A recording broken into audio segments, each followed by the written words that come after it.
जय जय जगन्नाथ नमस्कार संध्या खबर जेना भिजन आपण मानक जनाऊँगी हार्दिक अभिनंदन। आसतु किसी गुरुत्वपूर्ण घटना एवं दुर्घटना पर नजर पकड़ा पूर्वर वर्तमान स्थिति शीतरे थरुची सारा ओडिशा।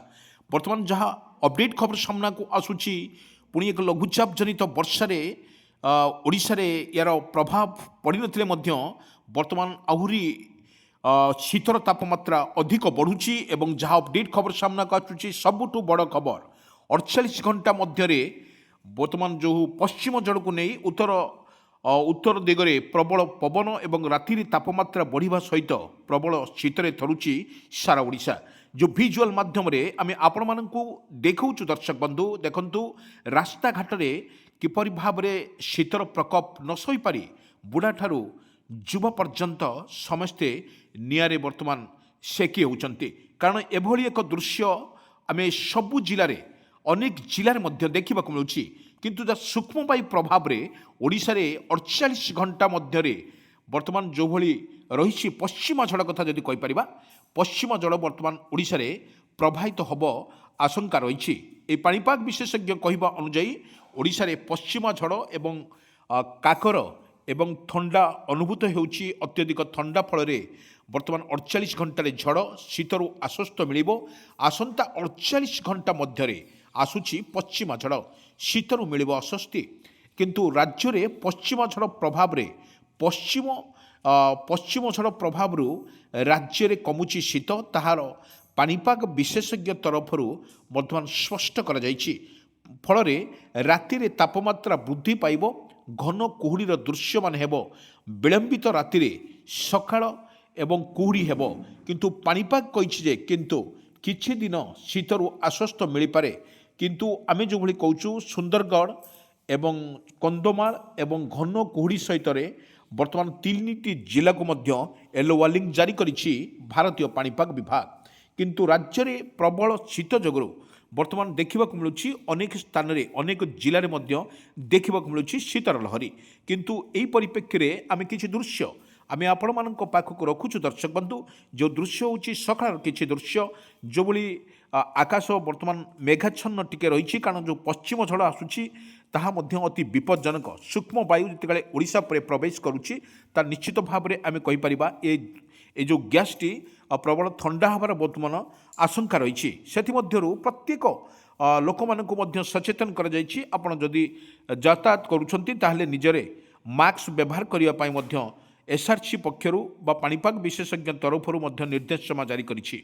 बड़ कथा हेउछि जो भली पश्चिम झड़ ओडिशा रे प्रवेश करुछि किछि दृश्य आमे देखैथिलु दर्शक बंधु एभली ओडिशा रे लागि रहिछि तुहा को तुहा जो भली आपण को किछि देखौछु आकाश मेघाच्छन्न रहिबा सहित रही तार स्थिति रही किपरि भाव को मुकाबला करा जाय परिबो।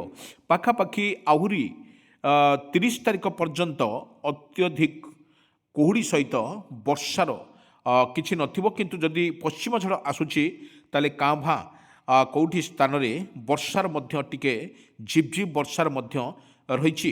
किंतु पाणीपाग विशेषज्ञ जहाँ कैलकुलेशन करुछि वर्तमान ओडिशा रे जो भली रही पाणीपाग विशेषज्ञ तरफ जो मृत्युंजय महापात्र अच्छा प्रोफेसर ताहा मध्य स्पष्ट करिसंती पश्चिम जड़ प्रभाव रे उत्तर दिगरे वर्तमान जो सूक्ष्म वायु प्रभावित होउछि ता फल अनेक जगार मध्य ताहा जना पड़ी ता वायु मध्य अति क्षतिकारक से लोक मानू मध्य सचेतन करिछि भारतीय पाणीपाग विभाग।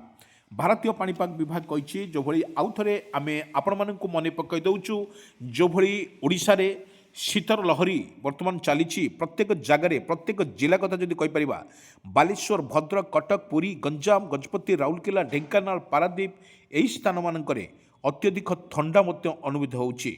सबुठारु जो भली द्वितीय काश्मीर कथा जदि आम कहीपर ओडिशा रे दारिंगबाड़ी में शीतर लहरी वर्तमान रही तार स्थिति वर्तमान रही जहाँ घन कुहुड़ी अनेक जिले में देखा मिलूँ किंतु रास्ता घाट सुनसान हो पड़ुछि जो भली शीत लगुच आम दिन जदि आम कहीपर पश्चिम झड़े ପବନର ବେଗ ମଧ୍ୟ ଅଧିକ ରହିଛି। ଆଜି ମଧ୍ୟ ଶୀତ ପ୍ରବଳ ଲାଗୁଥିବାର ମଧ୍ୟ ଦୃଶ୍ୟମାନ ହେଇଛି।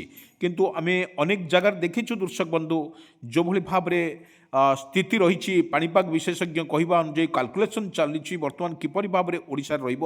ବିଶେଷ କରି ଯେଉଁ ପଶ୍ଚିମ ଝଡ଼ କଥା ଯଦି କହିପାରିବା, ଓଡ଼ିଶାରେ ବର୍ତ୍ତମାନ ଧାନର ଅମଳ ଟାଇମ୍ରେ ଯଦି ଏଭଳି ଭାବରେ ପରିସ୍ଥିତି ରହୁଛି, ତାହେଲେ ଧାନ ହାର୍ଭେଷ୍ଟିଂ କରିବା ଅତି କଷ୍ଟ ହେଉଛି। କାରଣ ଯେଉଁ ପଶ୍ଚିମ ଝଡ଼ ଓଡ଼ିଶା ଉପରେ ପ୍ରବାହିତ ହେଉଛି, ତା ନିଶ୍ଚିତ ଭାବରେ କହିପାରିବା ଓଡ଼ିଶାରେ କେଉଁଠି ନା କେଉଁଠି ରହିଛି ଏହାର ପଶ୍ଚିମ ଝଡ଼ର ପ୍ରଭାବ।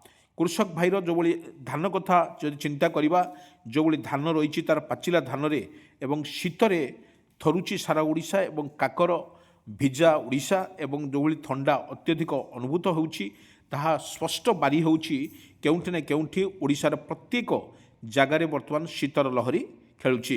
କିନ୍ତୁ ଆମେ ଯଦି ଦେଖିବା ଯେଉଁ ରାଜଧାନୀ ଭୁବନେଶ୍ୱର କଥା ଯଦି ଆମେ ମନେ ପକାଇବା, ଭୁବନେଶ୍ୱରରେ ମଧ୍ୟ ତାହା ମଧ୍ୟ ଅଛି, ପ୍ରବଳ ଶୀତ ରହିଛି। କଟକରେ ରହିଛି ମଧ୍ୟ ଶୀତ। ଯେଉଁ ସିଲଭର ସିଟି ରାଉରକେଲାରେ ମଧ୍ୟ ପ୍ରବଳ ଶୀତ ଅନୁଭୂତ ହେଉଛି।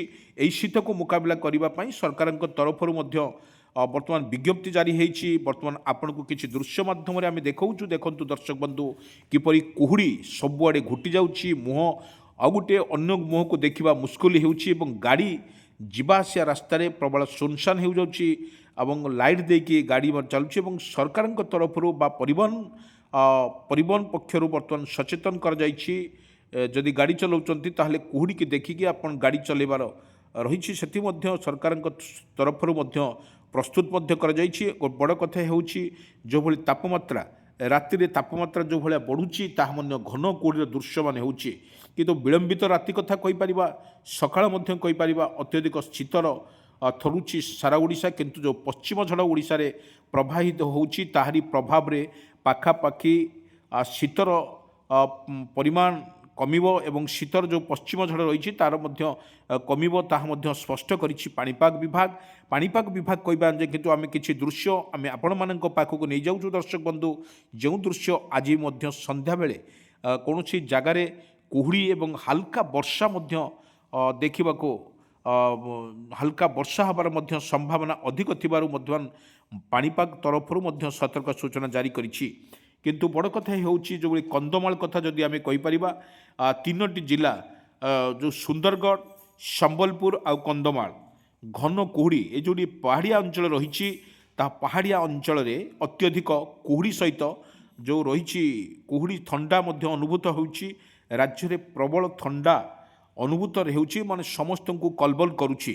କିନ୍ତୁ ଏହି କଲବଲ ଭିତରେ ବର୍ତ୍ତମାନ ଘରୁ ବାହାରିବା ଅତି ମୁସ୍କିଲ ହୋଇପଡ଼ୁଛି।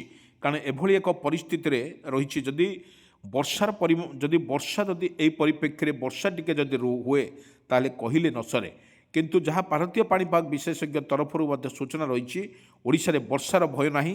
କିନ୍ତୁ ପଶ୍ଚିମ ଝଡ଼ର ଯେଉଁ ପ୍ରଭାବ ରହିଛି ଓଡ଼ିଶାରେ, ତାହା ପାଖାପାଖି 48 ଘଣ୍ଟାର ଯେଉଁ ପଶ୍ଚିମ ଝଡ଼ ଓଡ଼ିଶା ଉପରେ ପ୍ରବାହିତ ହେବ, ତାହା ଯେଉଁ ସୂକ୍ଷ୍ମ ବାୟୁ ପ୍ରବେଶ କଲାପରେ ଅତ୍ୟଧିକ ଥଣ୍ଡା ରହିବ ଏବଂ ମାସ୍କ ବ୍ୟବହାର କରିବା ପାଇଁ ସରକାରଙ୍କ ତରଫରୁ ମଧ୍ୟ ନିର୍ଦ୍ଦେଶନାମା ଜାରି କରିଛି ଭାରତୀୟ ପାଣିପାଗ ବିଭାଗ। ତାହା ମଧ୍ୟ ଆହୁରି 5 ଦିନ ଶୀତରୁ ଆଶ୍ୱସ୍ତି ମିଳିବ ବୋଲି ଯାହା ପ୍ରକାଶ ରହିଛି। କିନ୍ତୁ ଯେଉଁ ପାଣିପାଗ ବିଶେଷଜ୍ଞ କହିବା ଅନୁଯାୟୀ ବା ଭାରତୀୟ ପାଣିପାଗ କହିବା ଅନୁଯାୟୀ ଗାଡ଼ି ଠିକ୍ରେ ଚଳାନ୍ତୁ, କୁହୁଡ଼ି ପ୍ରବଳ ରହିବ।